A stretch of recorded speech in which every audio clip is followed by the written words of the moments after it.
अगर आप past life में मॉन्क थे, आपने पिछले जन्मों में साधनाएँ की हैं, तपस्या की है, तो इस जन्म में आपकी कुंडलिनी सीधी नहीं बल्कि उल्टी जागेगी।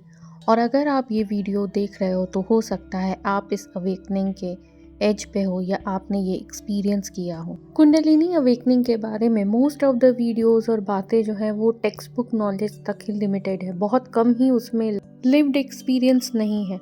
तो साधक कई बार जो सिम्टम्स को फील करते हैं ना, वो टेक्स्ट बुक कुंडलिनी के डेफिनेशन से मैच नहीं करता और वो बहुत बार कंफ्यूज हो जाते हैं कि उनके साथ ये क्या हो रहा है, क्यों हो रहा है। देखो, कुंडलिनी हमेशा एक ही तरीके से नहीं जागती। कुछ सोल्स के अंदर एक पुरानी ट्रेनिंग होती है, एक डिसिप्लिन, एक मेमोरी जो इस जन्म में भी छुपी हुई होती है। और जब अवेकनिंग स्टार्ट होती है तो एनर्जी सीधा ऊपर नहीं जाती, वो पहले उल्टा फ्लो लेती है, नीचे से ऊपर नहीं बल्कि ऊपर से नीचे। ये साइन होता है कि सोल ने पहले भी साधना कंप्लीट की थी। मोनेस्टिक लाइफ टाइम या डीप तपस्या का एक रेसिड्यू आज भी एनर्जी बॉडी में एक्टिव होता है। इसका मतलब ये है कि आपका इनर सिस्टम एक पुरानी टेक्निक को फॉलो करता है, जिसको आज के स्पिरिचुअल वर्ल्ड में कोई ओपनली एक्सप्लेन ही नहीं करता, क्योंकि बहुत कम लोगों का ये एक्सपीरियंस होता है। आगे मैं आपको बताऊंगी कि इसमें क्या होता है, क्यों होता है और कैसे होता है। सबसे पहले तो ये जानेंगे कि टॉप टू बॉटम अवेकनिंग आखिर होती कैसे है। इसको ना मॉन्क पाथ अवेकनिंग भी बोला जाता है या फिर शिव कॉन्शियसनेस अवेकनिंग भी बोला जाता है। इसमें पहले जो साधक होते हैं उनका क्राउन चक्र एक्टिवेट होता है, उनकी शिव कॉन्शियसनेस पहले जागती है और उसके बाद वो नीचे उतरती है। जो नॉर्मल कुंडलिनी अवेकनिंग का प्रोसेस बताया जाता है वो ये है कि शक्ति मूलाधार से चलती है और सहस्त्रार चक्र में पहुंचती है और वहाँ पे शिव से उसका मिलन होता है, शिव कॉन्शियसनेस से। लेकिन बैकवर्ड्स फ्लो में क्या होता है कि पहले शिव कॉन्शियसनेस एक्सपैंड होता है, पहले क्राउन चक्र ओपन होता है, सहस्त्रार ओपन होता है। आपको क्राउन चक्र में सबसे पहले सेंसेशन फील होगा। आपको कभी किसी चक्र में कोई भी सेंसेशन कभी भी फील ना हुआ हो और पहला सेंसेशन, पहला वाइब्रेशन आपका क्राउन से ही शुरू होगा। क्राउन चक्र में आपके वाइब्रेशन होगा और धीरे धीरे क्राउन चक्र बैलेंस में आएगा, क्राउन चक्र ओपन होगा और अमृत धारा फूटेगी। अमृत धारा फूटती है जब, तो ऐसा लगता है जैसे सच में किसी ने सर पे पानी का फव्वारा डाल दिया और वो टपक रहा हो। और वो ना बहुत कूलिंग सा सेंसेशन होता है, ऐसा लगता है जैसे सर के अंदर ही कुछ ऐसे टपक रहा हो लिक्विड सा। आपका बार बार अर्ज होगा कि सर पे कुछ है, पानी गिर रहा है, उसको पोंछ लो। ये होता है अमृत धारा का टपकना। ये ऐसे ही नहीं होता, ये जब क्राउन चक्र पूरी तरह से ओपन हो जाता है उसके बाद होता है। कई बार तो इसका स्वाद भी आपको मुंह में फील होगा, हल्का सा स्वाद महसूस होगा कि कुछ है। तो अगर ये आपके साथ हुआ है तो आपकी अमृत धारा फूटी और बोल सकते हैं कि अब आपका सहस्त्रार यानी कि क्राउन चक्र ओपन हो गया। और तब जो शिव कॉन्शियसनेस है, शिव एक्सपैंड करता है, पूरी तरह से एक्सपैंड करता है। ऐसे में क्या होता है ना, आइडेंटिटी आपकी डिसॉल्व होने लग जाती है, एकदम से इंट्यूशन और बहुत ज़्यादा शार्प हो जाती है। लोगों की एनर्जी क्या, उनकी सोल तक आप देख लेते हो, पूरा उनको पढ़ लेते हो, उनकी एनर्जी फील्ड को आप पहचान जाते हो। आपको कैसा फील होगा? आपको ऐसा लगेगा कि बहुत लाइट हो गया, मैं ये शरीर नहीं हूँ, और एकदम हाई लेवल की कॉन्शियसनेस आपकी हो जाएगी, बिल्कुल ही अलग लेवल की हो जाएगी। अभी तक अगर आप साधना करते थे, डीप जाते थे, लेकिन अब एक अलग ही डीपनेस का लेवल आप फील करोगे। आप एक तरह से डिटैच्ड हो जाओगे पूरी तरह से इस दुनिया से, बहुत ज़्यादा डिटैचमेंट आएगा आपके अंदर। लेकिन ये जो फेज़ होता है ये थोड़े दिनों चलेगा, हो सकता है कुछ महीने चले। फिर आगे क्या होता है, अगर आपका थर्ड आई पहले से थोड़ा एक्टिव है तो एनर्जी फिर वहाँ आती है, और अगर एक्टिव नहीं है तो फिर आपका थर्ड आई ओपन होगा। जनरली जो ऐसे लोग होते हैं उनका थर्ड आई काफ़ी हद तक ओपन होता है।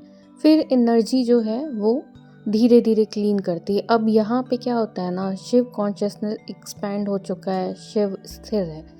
अब शक्ति आपके चक्रों को जगाती है और क्लीन करती है।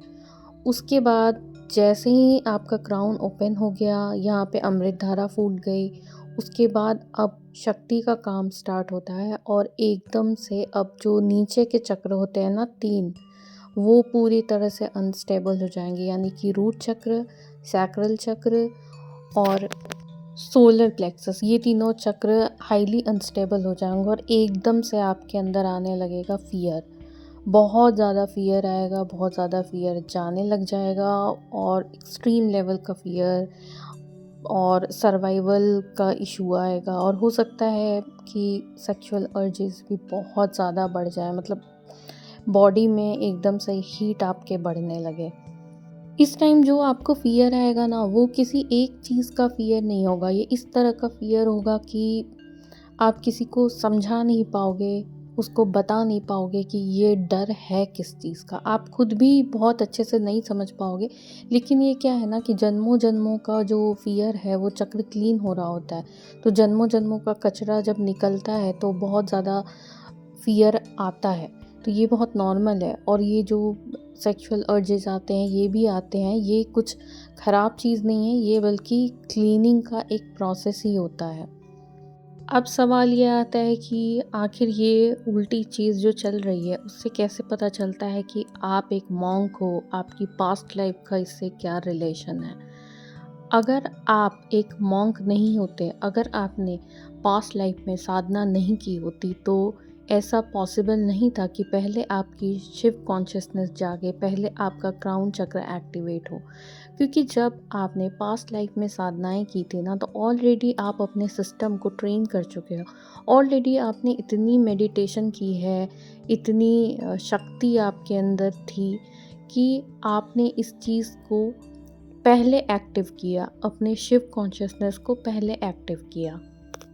जब कोई पास्ट लाइफ का साधक होता है ना, तो वो अपने पिछले जन्मों में ऑलरेडी बहुत अपने ऊपर काम कर चुका होता है, अपने अपर चक्र के ऊपर, स्पेशली क्राउन, थर्ड आई, थ्रोट चक्र, हार्ट चक्र, ये सब उसका ना ऑलरेडी काफ़ी बैलेंस में होता है। तो जब इस जन्म में पुराने जन्म की स्मृति जागती है, जब यहाँ पे ऐसी स्थिति बनती है कि कुंडलिनी अवेकनिंग की स्टार्ट होने वाली हो और इस जन्म में ट्रिगर हो गया हो, चाहे वो मेडिटेशन से हुआ हो या किसी और चीज़ से, लेकिन ट्रिगर के होते ही जब ये कुंडलिनी अवेकनिंग होगी तो ये कभी भी नीचे से नहीं उठेगी, बल्कि हमेशा ऐसा ही होगा कि पहले क्राउन चक्र एक्टिवेट होगा।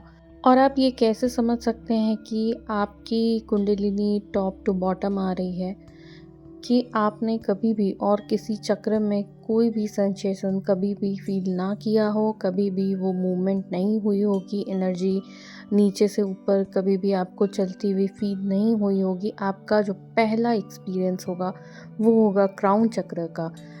और जब भी कुंडलिनी अवेकनिंग के फेजेस आते हैं तो कई बार ऐसा होता है कि कभी किसी चक्र में सेंसेशन, कभी किस में, कभी किसी में, लेकिन जो टॉप टू बॉटम होगा उसमें स्पेशली सबसे पहला जो सेंसेशन आएगा वो सिर्फ़ और सिर्फ क्राउन पे आएगा और क्राउन चक्र ओपन होगा, खुलेगा, बैलेंस में आएगा और अमृत धारा भी फूटेगी। तो जैसे ही ये होगा और बाकी किसी में अभी सेंसेशन नहीं आया है, तो आप ये समझ जाओगे कि आपका जो प्रोसेस है वो टॉप टू बॉटम हो रहा है। और ये आपके पास्ट लाइफ के पूर्व जन्म के संस्कार ही थे जिन्होंने आपकी कॉन्शियसनेस को पहले एक्सपेंड किया, आपकी एनर्जी बॉडी को पहले एक्सपेंड किया और आपके शरीर के ऊपर बाद में काम होगा। और ये जो चीज़ होती है ये बहुत ही रेयर होती है, बहुत ही पुण्य से प्राप्त होती है। कुंडलिनी अवेकनिंग जैसा कि बोल दिया जाता है कि ऐसा कर लो ये चक्र ओपन हो जाएगा, वैसा नहीं होता, बल्कि ये कई जन्मों की साधनाओं का फल होता है। तो अगर आप इस स्टेज पे हो कि आपके साथ ऐसा कुछ बहुत ही रेयर, शुभ और अच्छा एक्सपीरियंस हो रहा है, तो आप केवल एक जन्मों के नहीं बल्कि कई जन्मों के साधक रहे हो, कभी मॉन्क रहे हो, कभी अघोरी रहे हो, कभी एक योगी के पाथ पे चले हो। तो ये जो जन्मों जन्मों की साधनाएं हैं उसका फल आज आपको मिल रहा है। इस गोल्डन एरा में आपके पास ये चांस है कि आप मोक्ष को प्राप्त कर सकते हैं। कुंडलिनी अवेकनिंग का प्रोसेस एक कोई साधारण घटना नहीं है, बल्कि ये ठीक ऐसा ही होता है कि जैसा एक नया जन्म और वो भी इसी शरीर के साथ, जैसे एक सांप अपनी केंचुली उतार रहा हो। एक्सट्रीम लेवल का फिजिकल और मेंटल चेंजेस लेके आता है और जो आप थे अब वो आप नहीं रहते हो। अगले वीडियो में हम बात करेंगे कुंडलिनी के रियल सिम्टम्स के बारे में, जिसके बारे में कोई बात नहीं करता। हम उसमें डीप डाइव करेंगे, टेक्स्ट बुक नॉलेज नहीं बल्कि लिव्ड एक्सपीरियंस। अगर आपका भी ऐसा कोई एक्सपीरियंस है तो कमेंट सेक्शन में ज़रूर शेयर करें और ऐसे ही कंटेंट को देखने के लिए मेरे चैनल को सब्सक्राइब करें और मेरे मेंबरशिप को ज्वाइन करना ना भूलें। वहाँ पे मैं और भी ज़्यादा डीप वीडियोस बनाती हूँ। मेंबरशिप में आप अपने पसंद का टॉपिक दे सकते हो जिसको मैं डीपली एक्सप्लेन करूँगी। मेरे डिवाइन फेमिनिन एम्बॉडीमेंट जर्नी की लास्ट डेट 9 जनवरी है, तो अगर आपकी इनर कॉलिंग है तो आप उसे ज्वाइन कर सकते हो। ऐसे ही कंटेंट को देखने के लिए मेरे चैनल को सब्सक्राइब करो। वीडियो अच्छी लगी हो तो लाइक करना, शेयर करना। मिलते हैं नेक्स्ट वीडियो में। बाय।